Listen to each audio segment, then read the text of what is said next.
Hey guys, Valencia here from STARSTRUNG Productions. I just got my copy of the Sony FX3. I thought it'd be fun to set up the camera and put it together for the very first time with you guys. So let's go ahead and do that right now. All right, so we have the USB-C charging cable, some paperwork. All right, okay. And here we have the BC-QZ1 battery charger and the cable for it. Underneath here, we have the FZ100 battery. And here we have some kind of shoe mount. This looks like it's probably made for the audio adapter. I'll leave this in the bag for now. Here is the audio module. You have the XLR ports on this side, your microphone mount on the top, as well as a couple quarter 20 threads. There's also one on the back here. And you also have the plastic over the actual audio controls here. So we'll take that off in a second. And now the moment we've all been waiting for. Let's see this beauty. Let me get the box out of the way for the first time because I am so excited. All right, are you ready? The moment we've been waiting for. Holy crap. That feels awesome. It's almost like, it's such a wide grip. It's super wide. The camera is chunky. It's nice. It looks really nice. And this grip right here is like almost like a trigger, like almost, it like grips your hand. And then the back, I can see where your thumb would be like right by the record button and the joystick here if you're holding it like this. Here is the audio handle.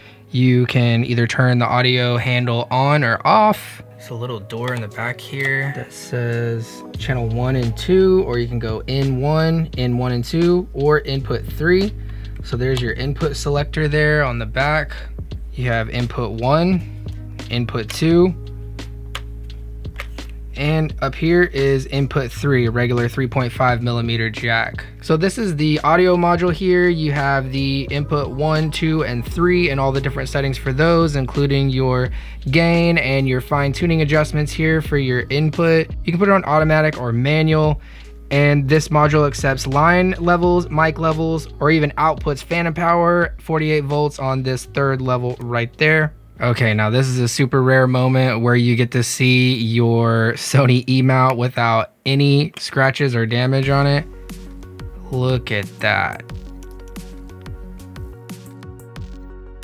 So all these ports here we're used to, USB-C, the multi-port, audio in and out, but the full-size HDMI port with raw output is highly welcomed. I like the side here, like you have these big doors and they're like solid doors, and whenever you open these doors it opens up this big grill right here on the side, which is really nice. It's like you can see through the grill that there's little metal parts in there. It just looks really cool. And these doors actually like click close, they're solid. And then on the bottom here you have another large grill for dissipating heat. There's a nice little place here for your finger to get behind the screen, which is really nice.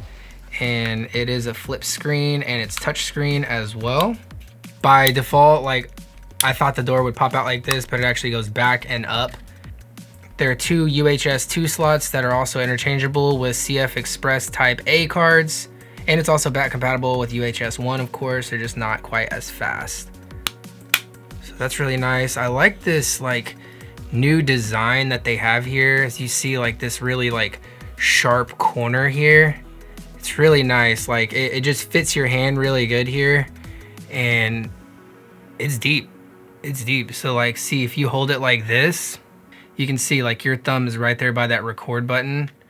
And this is how I would probably hold it. Like if I was filming like this, I would probably put a handle on the left side here and keep this grip this way because it's nice. It's really nice to hold. It's big, it's chunky, it's deep, and it has this little lip here where your finger just like fits perfectly into, and it feels really good and solid. All right, so let's go ahead and put the audio module on for the very first time. There's a little protector on the camera itself, of course, which you never really want to get that wet. And there is a protector here, which I'm definitely going to be keeping that. So let's see, it just slides in.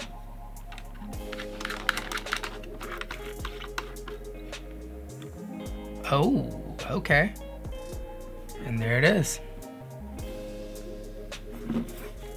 So this is my first time picking it up, and it's just enough for my hand. I don't have huge hands, so maybe they will come out with some kind of extension here for you guys with like bigger hands, but for me, it's a good length. This is a UHS-2 Sony Tough card. It is in their G class. It is a V90 card as well, so this should be able to do everything I need this camera to do. And I figured out where this little shoe mount goes. So whenever you attach the handle, you actually lose your shoe mount there. So there are 4 little screws there, 4 little screws here. So you could actually cold shoe mount a microphone and use this 3.5mm jack here. And now you have your cold shoe back. So as an A7S II owner and an A7R3 owner, this is actually being filmed on an A7S II right now. I was saving up for the A7S III, and then this came out with more video-centric features, such as this power zoom here, which I have one of these power zoom lenses that we'll test out in a future video, but also just the different video centric features like the iris, the white balance, the ISO, the tally lights. There's another record button on the front here. All the different mounting points are going to be great for really getting a solid cage built onto this thing, because there are multiple ways to mount the cage. And then having the audio options and everything is great as well. And then on the back of the camera, some more video centric features on the back here include peaking, shutter, and zebra. You still have custom button number 4 and 5 here, so more custom function buttons. And there's also one on the front. So I know there's the whole cageless design and everything, but one of the first things I'm gonna do is be getting a cage for this thing. I'm already talking to a couple companies and looking at some designs. The company that I wanna get the cage from doesn't have their HDMI cable clamp out yet. So once that comes out, I will be getting a cage for this thing as well. So that's it. This is just a quick little unboxing of Sony's smallest full frame cinema camera, the Sony FX3. So there's gonna be a lot of content on this channel coming out very soon, as well as the full review of this camera. So if that's something that you're into, please consider subscribing and shoot for the stars, and I will see you very soon in the next video.